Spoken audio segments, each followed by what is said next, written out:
Hey there, and welcome to the Dynamics Hot Dish Podcast, serving up stories and knowledge on Dynamics 365 and the Power Platform. This is what's hot in Dynamics. You're now joining Merlin Schweiger, Liz McGlennon, and Ashley Steiner.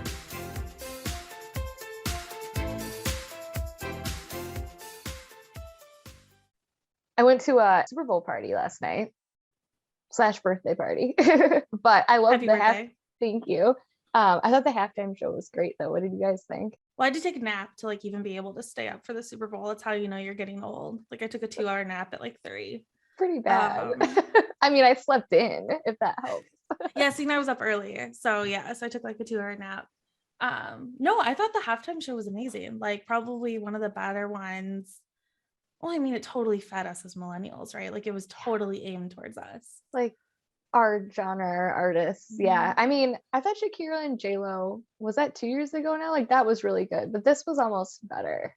It was better. Yeah. I'm not a huge J-Lo and Shakira fan. I mean, it's totally reminiscent of the time. Same era. Back in the day. Yeah. So, yeah, but I wasn't as obsessed with them as yesterday. I was jumping off the couch and and all those memes where it was this is the millennials during the halftime show. It's totally me. I was so excited. I screamed when Eminem came on because huge Eminem fan. So it was it was really funny. Snoop Dogg and 50 Cent and all of them. Mary J. Blige. Yeah.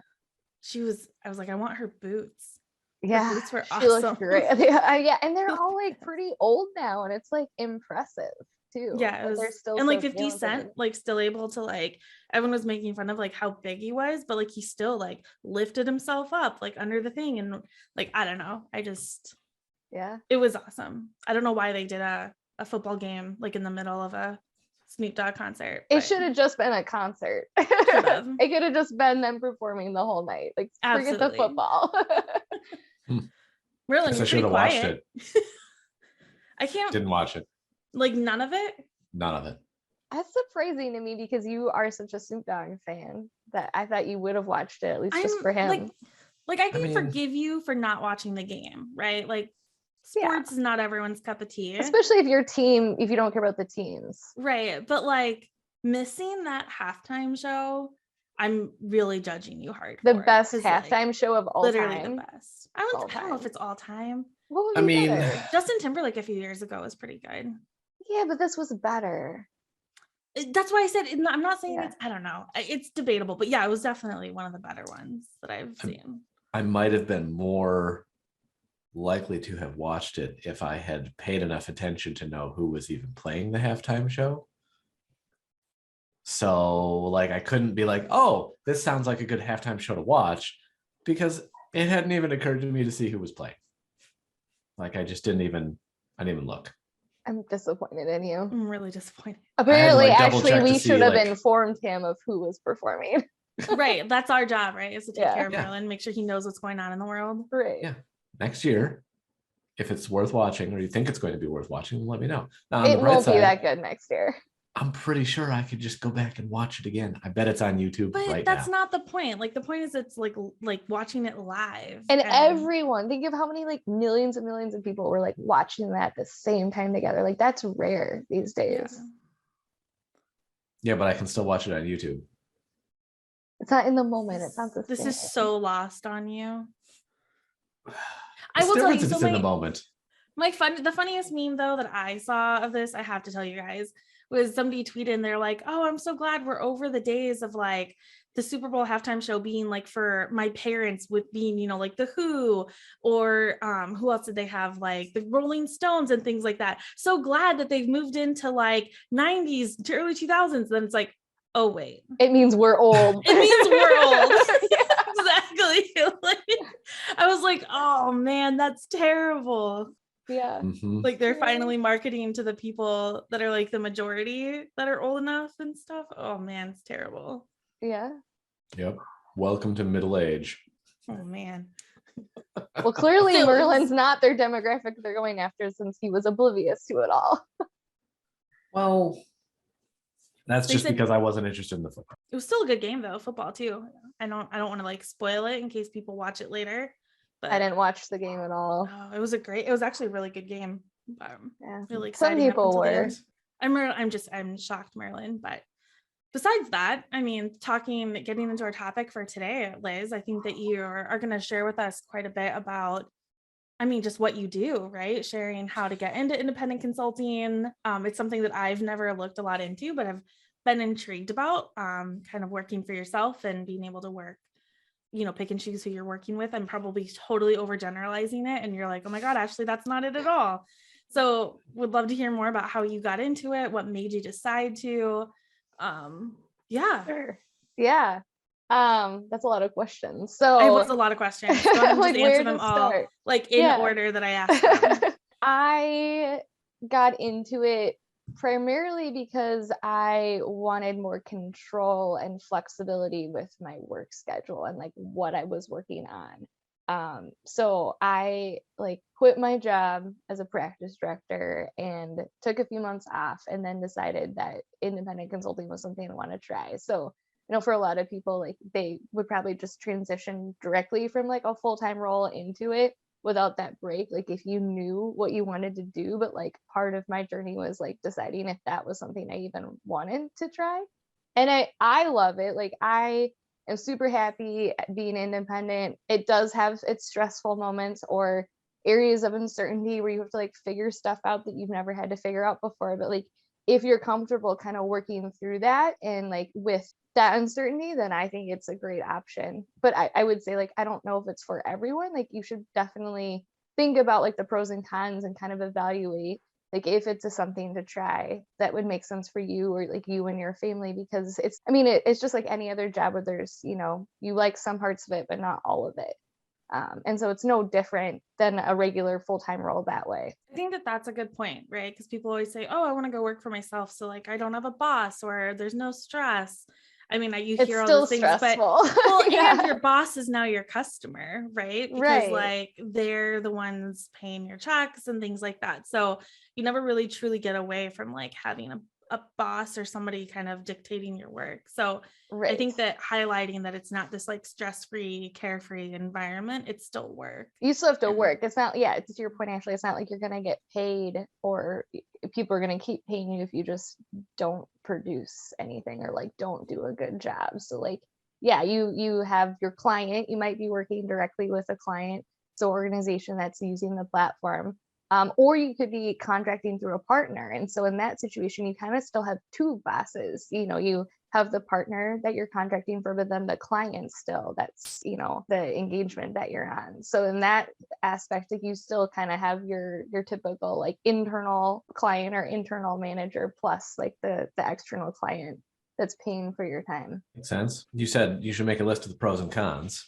Let's dig into some of those pros and cons. So when I think of independent consulting, the pros that I assume are there are that I get more control over the projects or the customers that I'm interacting with, which I assume is probably the case. And one of the pros, obviously, is whatever my billable rate is, I take home all of that money. Yep. Are there any other notable pros that you'd like to? I would say you have control over the work you take. There's a caveat to that, right? So like if you're in a situation where you're not getting a lot of leads, like maybe in the beginning it's hard to find work and you need the money, that you could say yes to something because you want that income versus like it's something that you're actually passionate about, but you do ultimately have the choice to say yes or no. So there is a little bit of a caveat there because you're assuming that you're having this plethora of opportunities and leads where you can pick and choose the ones that are interesting to you to work on versus like, I just need to work to make money. Other pros are really scheduling. Like I think that you have a lot more control over your schedule and just how much you want to work when you're a contractor, because it's easy to say I'm only available 20 hours a week, or I'm only available these days, or I'm going to take these 3 months off and go travel the world, or like whatever. Like you can just kind of have that control over your schedule, which I think is personally, I find very appealing. Makes sense. But you don't get paid for your time off. Like there's no such thing as holidays or PTO. So if you're not working, you literally aren't making money.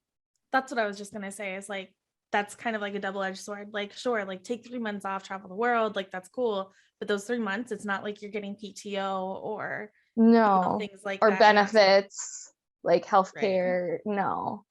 And I guess that's one of the negatives, right? So going into the cons, not that, and I think cons are all objective, right? So like the healthcare, what if you're married to somebody that, could provide you healthcare, or, the time off, like, it's worth it, you save up the money or something. But yeah, I mean, and it's planning too. And so it is like financially, you need to plan more, because like you might want to take breaks where you're not getting paid. And you also have to prepay your taxes and kind of deal with that part of running a business. And you wouldn't want to like overpay yourself without covering your business costs, your taxes. You have to think about your 401k, like retirement still. And so it's not like you're taking all of that money home that you're billing per hour. You still have to cover those other expenses. And if you don't have a healthcare, dental, vision option, like through a spouse, like buy that on the open market. But like anytime I've ever done the numbers with anyone, like if you look at, we know how much consultants make kind of through a partner. So if you pick even a conservative hourly rate and do the math, like typically you come out ahead, even if you are buying your own benefits and taking time off and all of those things. Like typically you will end up making more money than you would at a full-time, like, regular job. What's the word for that? Full-time employment. Yeah. Well, gosh, then why are any of us working for partners? Well, We there should are all be other independent. cons. we're not all working for partners, Marlon. Let's be true. Some of us didn't like the partner life. Yeah, and you have to be a consultant. So if you don't want to be a consultant, it's hard to be an independent contractor, because the very nature of it is consulting. So kind of all the pros and cons would come with consulting also apply to being an independent consultant. So my question is, how do you even get started? So Liz, in your case, you took some time off in between your last full-time employment job. I think that's what we decided to call it. And like kind of thinking about what your next steps were. I mean, what did you have to do first? Like, what so were those it first steps? depends on the state. So like you would, I think, apply or file to be an LLC within the state that you live in. And so that's really easy. Like that took me like 10 minutes and I don't know, $100, and you just do it online. I don't remember what the cost is exactly, but it's about $100. And that process and that fee does vary per state. So that's for Minnesota, but I would imagine that they're all pretty similar. And then you're officially a business.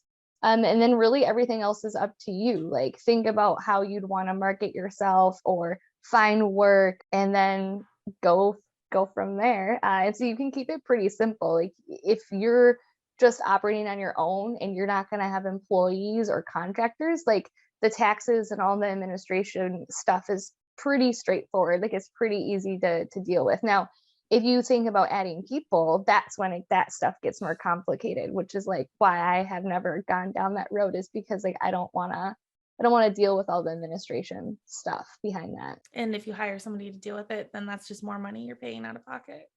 Yeah, right. But I mean, if you were adding employees, you'd theoretically be making more money and you could cover that. But like the other part too is then you're getting into like people management, and it's not just you. Like if you're solo, you're just worrying about yourself, your work, your billable hours. And so it's fully in your control. Well, you're also losing some of that freedom. Like if you have employees, it's a lot harder to take off for 3 months. Someone's relying on you.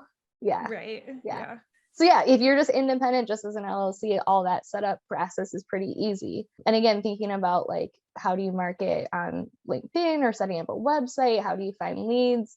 And I've really found like the podcast is a great lead source for me, but just networking. So just connections and being active within the community helps. Would you say that the upfront investment is like doable for most people, or is it?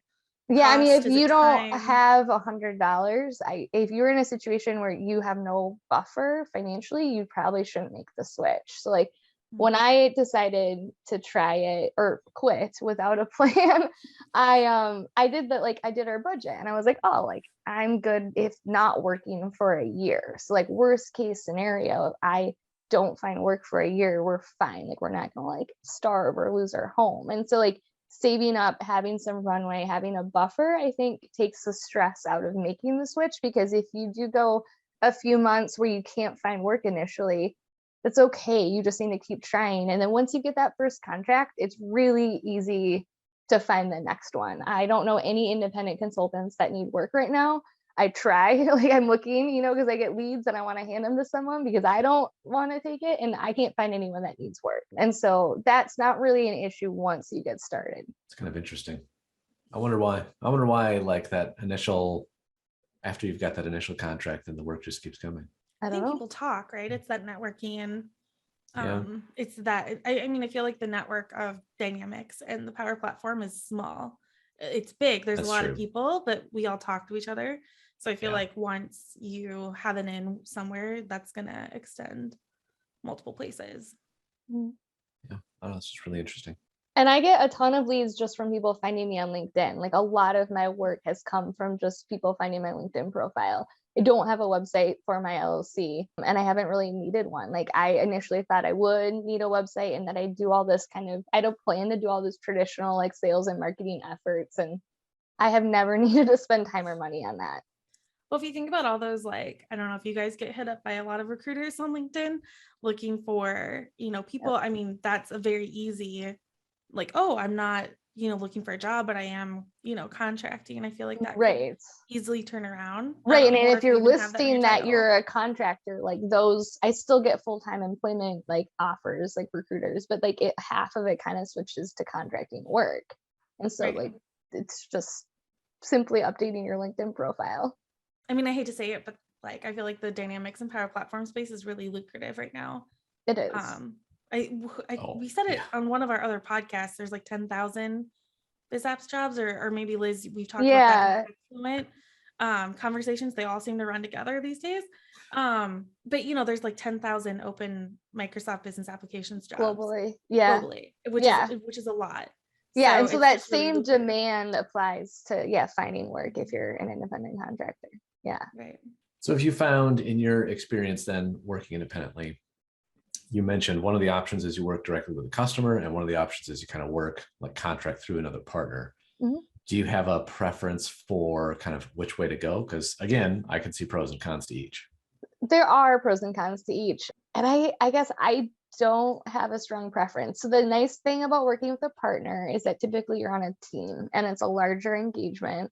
And so you can really take on the role that you're comfortable with. So like, I'm not technical, I'm not a coder. And so like, if I, need to be part of a project that requires a developer skill set, like I wouldn't want to do that independently, like on my own solo, that it's nice to have a team to support you through that process. Or even just parts of the project that you don't want to do, like documentation, maybe like there's someone else there that can do that. But if you're working directly with the client, they may or may not have internal people, but it could just be you trying to implement whatever. And so you, I think, have to wear more hats technically to like make the full solution work, or have a strong network of other independent contractors to say like, I need a developer for this, and who do I know when I have to refer someone in, because you don't just have this team of coworkers that are part of the partner that you're working with. I like working directly with the client because I think you have more control over the delivery process and like decisions, and all of that. But the cons are that it's just you having to figure it all out. It's true. Have you like ever run into like, I don't know, collections issues working directly with a customer? Because that's like one of the things that comes to mind. I've had them pay late. Yeah. So that's the nice thing about a partner is that the money just shows up in your checking account. And the client, like I had a client that was like snail mailing me checks, and they were a little late some of the times. And I never had to like follow up very much, like just one phone call and like the next check would be sent. But that is something that you worry about, is like, will I actually get paid for my work, especially if it's a smaller business that maybe has cash flow problems or like whatever, right? Or like a part-time bookkeeper that's the owner's sister-in-law or something. Yeah, they're just not super on top of it. Yeah, that's definitely a con, but I've never had an actual issue with that. I've never had to like hound someone for my payment. Do you do any sort of check on the company? So I think that was a good call out, like the cash flow issue. Yeah. I mean, what kind of checks do you do before you start working with someone? I mean, I guess I go through like a very light sales process. Like you would have a conversation or several together to like, because they're also evaluating you, but I've never done any formal checks. Like all of the clients I've worked with, I've known, or like they've been referred by someone. And so I just haven't really felt the need to, because it hasn't been a cold introduction. And I've definitely like disqualified, through that sales process, like I just don't feel good about this person or this company, and said no just because no like hard reason, but just because like my gut was telling me like it wasn't a good fit culturally, which is nice. It's nice to be able to say no. Yeah, I wish I could say no sometimes. Yeah. It's very empowering. Yeah, that's awesome. Yeah. When I talk to people about like if they want to, I usually hear, especially from more technical people, but just in general, that people are nervous about like the sales and marketing part and like trying to find the work. And so I would say like if you don't have any sort of background in that or like estimating, especially if you're going to try to go directly to a client, like it helps to know how to write a SAL. It helps to know you have to come up with your own contracts. Like you need an MSA, you need to have an NDA disclosure in there. You're going to write up a SAL and you have to be able to estimate the work. And so if that's something you've never done, I think that can be very overwhelming, or just there's uncertainty there of, I don't know how to do this. And that I hear that a lot when I talk to people. It's that's the biggest area that they're nervous about. It's not the actual delivery work once you land the project, once you find a client. So I think that goes back to my question on the overhead. Like, did you hire somebody to help you write that MSA and NDA, or did you get it just offline? Okay. Yeah. I mean, I was a contract admin at our first job where we worked together, Ashley, and then like I was in sales in a previous role. And so like I had gathered those skills throughout my previous work experience. So no, I didn't have any help with that. But if you don't have that background, you could definitely hire someone to help you, initially set that stuff up and figure that out. I just think it might be smart, especially if you don't have a lot of the background in that admin type stuff. Yeah. That, so $100 to set up the LLC, but you might want to set aside some additional funds for a lawyer consulting or even like tax professionals to help you figure out how to set this up. Yeah. And I did end up hiring someone to help with my taxes because That's probably a good idea. Didn't want to deal with that myself. And well, so I think the last thing you want to mess up with is the IRS. Right. And you could do it yourself. Like, again, they're not that complicated if it's just you and you have no employees or contractors, but it was just, that was the one thing I did decide to outsource after a few months of trying to do my prepayments. And I was nervous. I'm like, am I doing this right? And it's really not that hard. But again, it's just the peace of mind of someone double checking it. Well, and it's the time. Yeah. Right. So if let's say you are consulting 35 hours a week, I mean, that doesn't give you, if you want to stick to a 40-hour work week, I think the benefit of being an independent consultant is, like you said, you can dictate that schedule, but who would want to be an independent consultant at 80 hours a week? Right. It kind of takes away the point of it. So anything that you can do to have more billable hours and maybe just outsource, like you said, some of those admin tasks might be, some people might find that nice. Yeah. And something else you need to do initially is set up a bank account. But it's like not hard, but again, it's an extra step. And I had to go in person to do mine at my bank. So like that was a bit of a hassle. And what was that like? What was it like going to a bank? I can't remember the last time I went to a bank. I think to get euros was the last time I went to a bank. I didn't even think about it because I was doing this all the first month of COVID too. And so that was fun, right? Great and so it's a really, really good time to start a new venture. I showed up to the bank and they're like, you need an appointment and it's like 2 weeks out. And I'm like, okay, I guess I'll get a bank account in 2 weeks then. So that is something to plan for, is that there are just kind of other logistical things, or like getting business cards for a conference. Like I had never had to like make or print business cards before because that had always just showed up on my desk, at my job. So all those kind of like small things that you may have maybe never paid attention to, like someone needs to do it. And if you don't pay someone to do it, it's you, like it's on you to figure it out. Ugh. Sounds terrible. I think you just talked me out of independent consulting. Not for I love it, but it's not for everyone. Like you seriously need to think about it before you try it and like make sure that it is a good fit for you. I wonder if like creating that checklist is also helpful for people. Like you can talk to someone, right? Like, so if I know Liz, you and I have kind of talked maybe a little bit over the last 8 months of like, not seriously, but just like considering. I think that is probably the most beneficial thing you could do if you were considering it, is first of all, reach out to Liz. Obviously. Thanks for volunteering me, Ashley. Well, I figured you're here today talking about it because you want to, help people. No, people can reach out if they have questions about absolutely. it. Yeah. But, or, getting like that checklist. Like if I was to start it, Liz, I think that like, I would say, okay, what did you do first? And then what did you know what I mean? Just kind of asking those questions so you don't miss something. And that's where maybe getting like outsourcing a lawyer or that something would be smart. Like when I did it, I just did like one thing after another, and I was like, okay, I did this, and then it's like, oh, like I hadn't thought about this next thing, like getting a bank account. And so I definitely just like winged it all. But yeah, having a checklist, which works for some people. Yeah. I'm not so like, I don't think my personality could handle that. Yeah, no, I think planning definitely makes sense. And there's a strong like community of independent contractors too. And we actually talk all the time about how like we need to formalize like as a like kind of a user group and a support system for each other. And it's like union.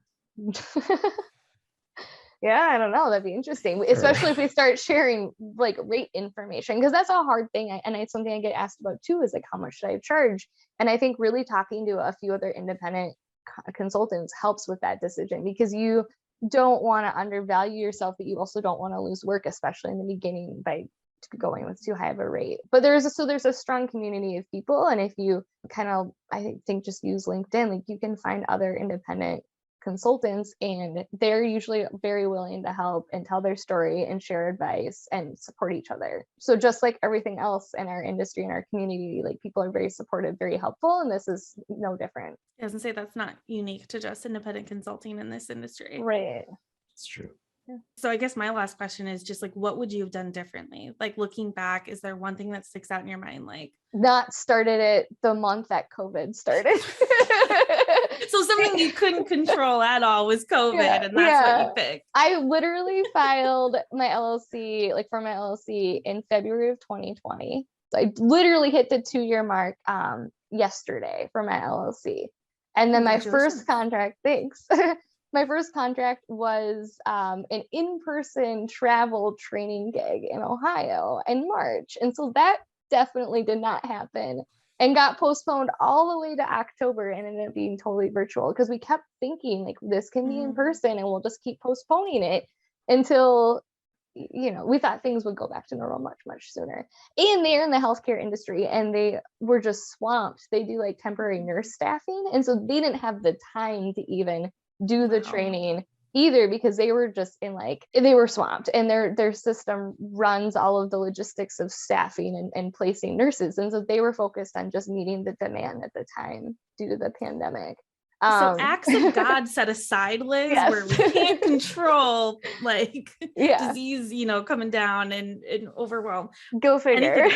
I mean, I guess having a plan would be nice. Like I would encourage someone to have a plan. And I think the buffer financially, like personally, like took out the stress of making the switch, because that's, I think, the scariest part is like if you don't find work right away and you have a gap, like a substantial gap in income, like what does that mean to you, your family, your lifestyle? Are you willing to is your family, or are you willing to adjust your lifestyle to make that stretch longer, like worst case scenario? So like I'm a firm believer of like the worst case scenario plan, and like hopefully it will never come down to that, but like knowing that even if you don't find work for a year, like you will be okay. I don't think that would ever happen, but like I think it's good to plan for it and to have just that knowledge of like this is how long I can try this for before I have to maybe go back to something more traditional. It's good advice. Merlin, do you have any other questions for Liz? I don't think so. I feel like this is a very complete explanation. I feel like we were probably both taking notes just in case we ever decide that this is of course the right path for you. Yeah. I guess I will say, as somebody who is sort of casually in the job market at the moment, if anyone listening out there decides that they do want to go independent and they either can't find work or decide that they hate it or whatever, there are a lot of partners that are hiring right now. So it shouldn't be too difficult to jump back into full-time employment if independent doesn't work out for whatever reason. That's a good point. Yeah, the demand is there. Yeah, there's a lot of open roles. So I think it's fairly low risk given that. Yep. So I thought I was done, but I have just I want your opinion on this, Liz. Like, how difficult is somebody who did not like consulting with a partner for reasons of like I was doing work that I wasn't qualified for, or I was PMing stuff where that's not like my expertise, and somebody who really enjoys being on like the front end helping people. How hard of a transition would that be if there's other admins like me out there that are thinking about it? I think you could find work that fits your skill set and like your interest areas. So like I frequently see like direct client work where we have an existing system and we need mini projects or support. And so that to me feels like a very admin type of role.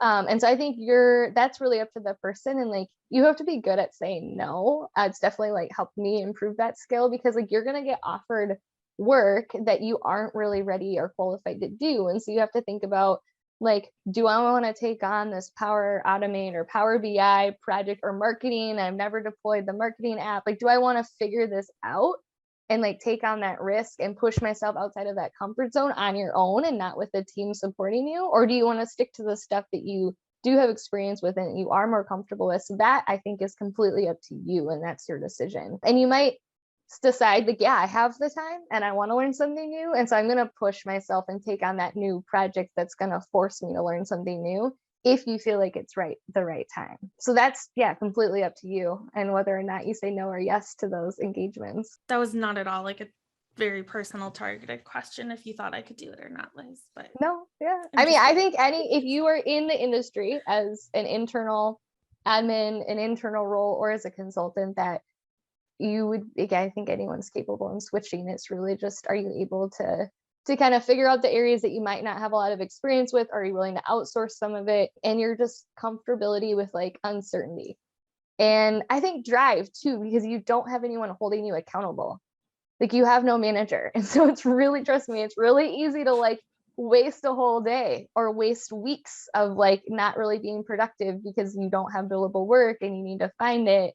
But you just, you're at home and you're not working. And so you do really need to be able to like motivate yourself personally and like be productive on finding the work or doing things that maybe aren't directly billing, on a project. So you can't be lazy. Really space cracked me up. Maybe more reasons I shouldn't be an independent consultant. Oh, I think you could do it, Marilyn. I probably could. I feel like he was worried about that drive comment, that motivation comment. Oh man, poor Marilyn. We almost made it through a whole podcast, Marilyn, without teasing you about something.